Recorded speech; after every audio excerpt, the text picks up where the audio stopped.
Eclectors, and welcome back to the Eclectic Collection. Today we have episode 55, Double Nickels, known as the skill of typing. I feel very passionate about this, and I'm such an advocate of typing that, I need to rant a little bit. So, ASDF, JKL, SEM, baby, that's where it all starts. And I don't care if you even have to start typing in all caps until you can figure out that you're screaming at somebody. You need to know how to type in this world. Now, before you can start saying nasty things, and if you're even leaving comments, which, very few of you do because you're probably listening to stuff instead of actually, in a position to type things, don't. Just hear me out, okay? Here's the deal. Typing is a skill, period. Not a question, non-disputable. And I find that in my years of education, and of course I was always writing papers, and I did English, and I studied lots of other things, so I was always typing. And of course, as a writer, you have to type. But, it's a skill that I wanted to learn. I think I was in third or fourth grade when I wanted to learn how to type because I just thought my handwriting is awful and this will be easier. And back then, we're talking like Selectrics and some of the first, I had a Brother typewriter that had the correction ribbon. So cool. And I still have the old school ones that I have down here. It's an old, I believe it was a Smith, and it was just like crazy. The IBM Selectrics were the newer thing at the time in the 80s, but I had an old school mechanical typewriter as well. And I wanted to learn how to type. Now, for me, it was not even a question because having a mom that had secretarial skills and having a sister that was always the supremo administrative assistant to somebody, it was just something that you learned how to do. What's interesting is a lot of the lost arts. For example, now the dictaphone, it's become like a flash drive, but back in the day, you actually had a little dictaphone, and, people would record into it, and it was like a tape recorder situation. You would wear headphones, and then you would type. And sometimes they even had a little foot pedal, much like a sewing machine, where you could control the speed with which you were hearing the thing.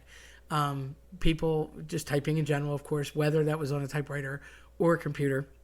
And a lot of places still have a typewriter because it's easier to fill out certain forms. For example, when you buy a car at a car dealership, there's often a typewriter because those forms are very, very long and are almost impossible to feed into any kind of printer and have them go through the old school triplicates where you had to press really hard with a pen to have duplicates for the paperwork. So they got the pink copy, you got the yellow copy, and the file got the white copy. Another thing is shorthand. My mother and my sister can do this, and they can do it well. Shorthand is its own language to be able to take a memo or take a note. Now, I realize people just talk to things now, but at the time, that technology didn't exist. So it was just quicker to take a shorthand note and be able to do that. So stenographers in court, kind of like its own language. There's a special typewriter keyboard that's there. So the standard QWERTY keyboard was always something that was taught. Now, I personally started kind of teaching myself, and I had a very, very good idea of how to type before I actually took typing in 8th grade, and then I had it as a senior for a cake course because I already knew at that point what I was doing. And I'd probably do about 96 words a minute, which some people might think is quick, which, for me, it's cool. You can always be faster, but the average person actually usually only does 40 or 45 words. That's like a standard minimal usually for somebody in a secretarial position. My sister, however, I have to brag about her a little bit, and this is probably also the reason why I wanted to type, because we always had a manual, and then later on the hi-fi, if you will, of typewriters, and then later on the Selectrics and the electric typewriter with the correction ribbon, because my sister was always in the secretarial arts, and I do say that not tongue-in-cheek, because it was an art to be able to do all those things. And she was good at it and was doing a lot of work at home, typing people's doctorates and theses and typing for an author at one point, and then just obviously doing work for the court and the county. And we always had that. Plus, my brother was tech junkie, so anything that he could bring home that was newer, better, faster, he wanted to have his hands on it. So I kind of grew up with that, and just like I had the best stereo systems and the first illegal copy of Star Wars, did I say that out loud? I also had the best typewriter, so I grew up with that too, and knew backspace, and it would take away the last letter. So it's kind of neat. And she was so good that she was invited into the contest for the fastest typist in the world, which I didn't even know existed. I was young. I remember her driving to Baltimore, and she was totally sick the day of the competition. I believe it was a Sunday, and she had to go to Baltimore. This was in the early 80s, and she was typing at the time on a IBM Selectric, which was obviously an electric electronic typewriter, which was a new thing. She was typing 126 accurate words a minute, and her fingers would just fly. And I can remember that it was kind of starting to become in vogue to get the fake nails and acrylics and all that had started to come out in the 80s, and she used to go every week or two and get her nails done. And I remember hearing the clickety click click click of her typing, and she could still do it with those nails. I'm thinking, how do you do that?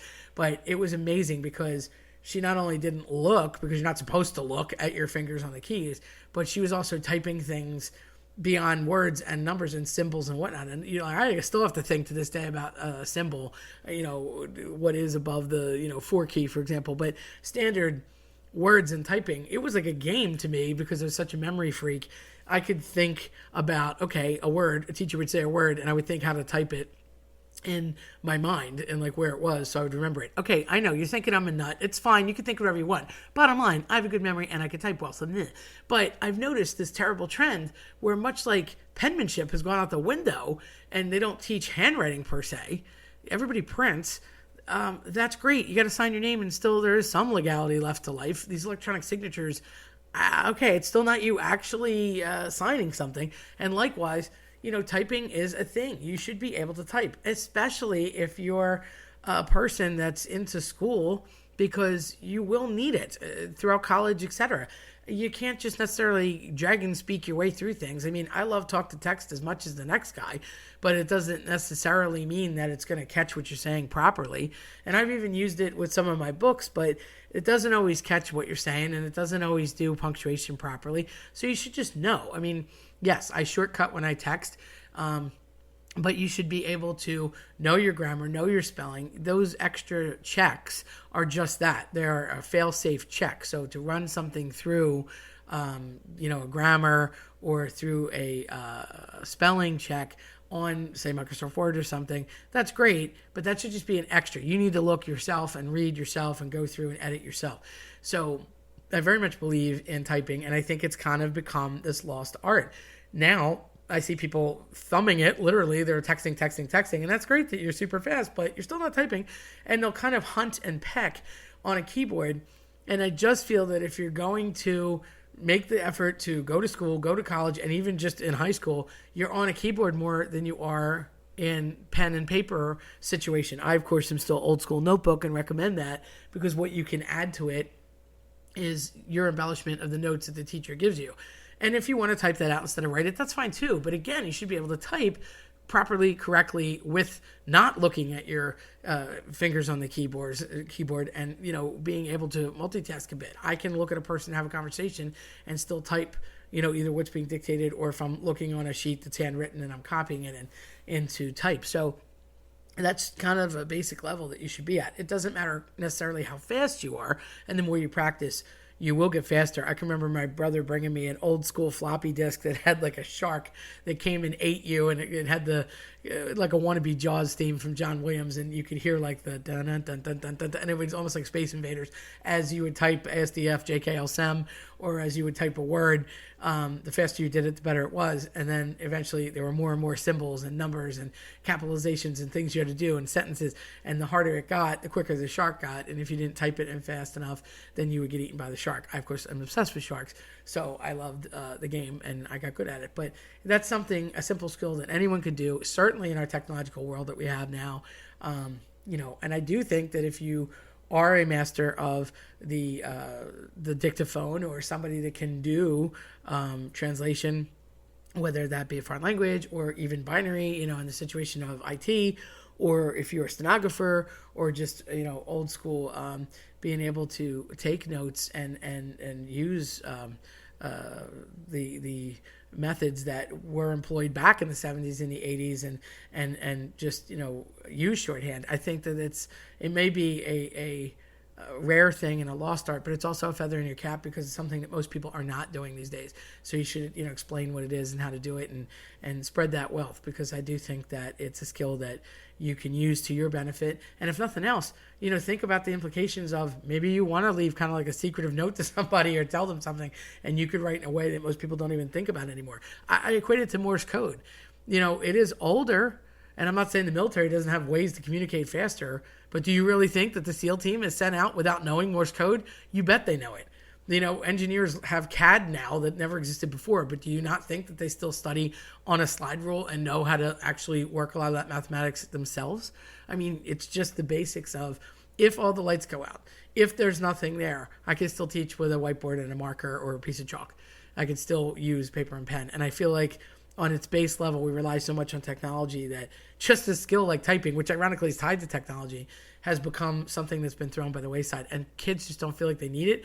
And adults are like, I never learned it. And a lot of people do regret that later on. So it's not all about your thumbs. I'm not saying you can't text fast and it's not a good thing to do, but please learn how to type. It is to your advantage. I understand if you're an auto mechanic, you might not think, oh, hey, I need to do that. But guess what? Somebody's doing your bills. And if you own your own business and you're doing your bills, then you probably do have to actually type.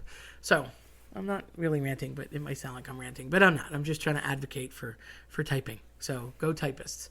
And shout out to my sister who, by the way, placed 8th and was the 8th fastest typist in the world, even though sick, at 126 accurate words per minute, back on a IBM Selectric in the 80s. I want to say it was like 85 or 86, but it was pretty cool. Anyway, I just thought that was a cool thing, and I wanted to share with you. So go learn how to type. Learn a skill, especially after all the time we spend at home. You should be able to type by now. If you like what you heard today, then check us out at eclecticcollectionpodcast.com or listen to us on your preferred platform. I'm Terry Tenaglia. Thanks for listening.